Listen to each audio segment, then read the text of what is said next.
अच्छा भाई, पिछली वीडियो में आपने देखा था कि हमने y इज इक्वल टू ई की ताकत आर एक्स फर्ज करते हुए ये एक जनरल सोल्यूशन निकाला था और ये सोल्यूशन आया था इस कैरेक्टरिस्टिक इक्वेशन के जरिए। अगर आपको याद नहीं आ रहा तो इससे पिछली वीडियो देख लीजिए।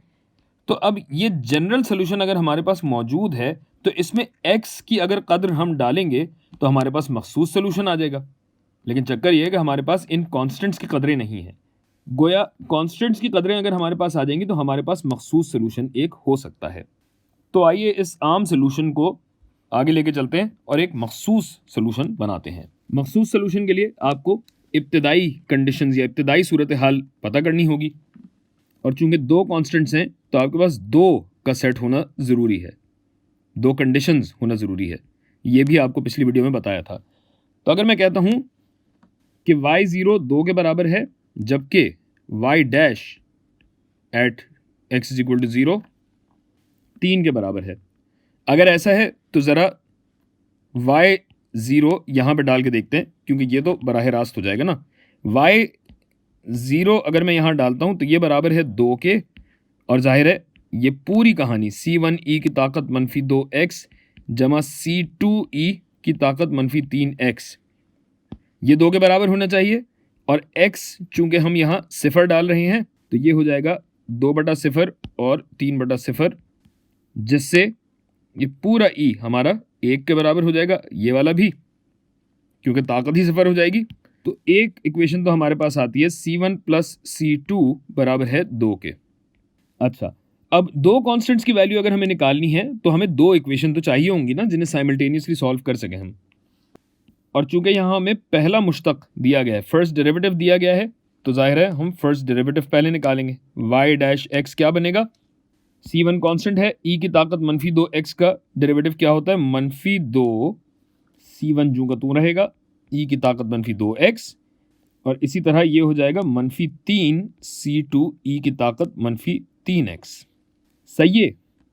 अब जहां जहां x नज़र आ रहा है अगर मैं वहां सिफर डालूं तो यहाँ भी कुछ एक सूरत हाल बनती नज़र आती है कि ये 1 के बराबर हो जाएगा, ये 1 के बराबर हो जाएगा। तो हमारे पास बचेगा क्या, मनफी 2c1 माइनस 3c2, और ये किसके बराबर होगा, y डैश 0 बराबर है 3 के, यहाँ लिखा हुआ है।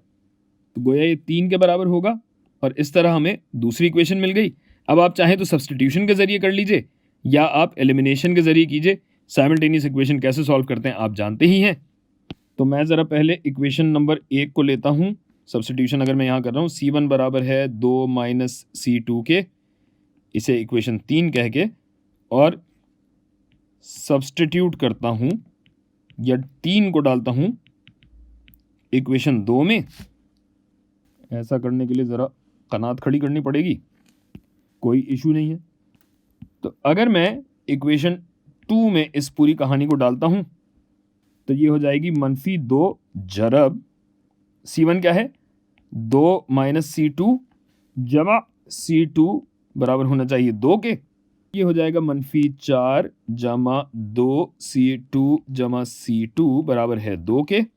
गोया 3 c2 बराबर होगा, इसको मैं यहाँ ले जाऊँ तो प्लस हो जाएगा, 2 + 4 6, यानी c2 बराबर आया 6/3 बराबर 2 के। तो अगर इक्वेशन 2 में मैं ये डालना चाहूँ तो ये हो जाएगा मनफी 2 जरब 2 माइनस c2 प्लस होगा, नहीं माइनस है भाई, तो ये हुआ माइनस 3c2 जो कि बराबर है 3 के। गोया ये हुआ मनफी 4 जमा 2c2 माइनस 3c2 बराबर है 3 के। तो 4 को अगर मैं वहाँ ले जाऊँगा तो ये 3 जमा 4 हो जाएगा 7, जबकि ये हो जाएगा माइनस 3c2 जमा 2c2, गोया मनफी c2 हो जाएगा। और पूरी चीज़ को अगर मनफी से मैं ज़रब दे दूं तो c2 बराबर आएगा मनफी 7 के। और अब इस c2 को इक्वेशन 1 में मैं डालूं, अब इस c2 को इक्वेशन 2 में अगर मैं डालूं, तो अब इस c2 को अगर मैं इक्वेशन 3 में वापस डालूं तो इक्वेशन 3 मुझे कहती है कि c1 बराबर है 2 माइनस c2 के, c2 है मनफी 7, जिसका मतलब है c1 हुआ 2 + 7 यानी C1 बराबर हुआ 9 के।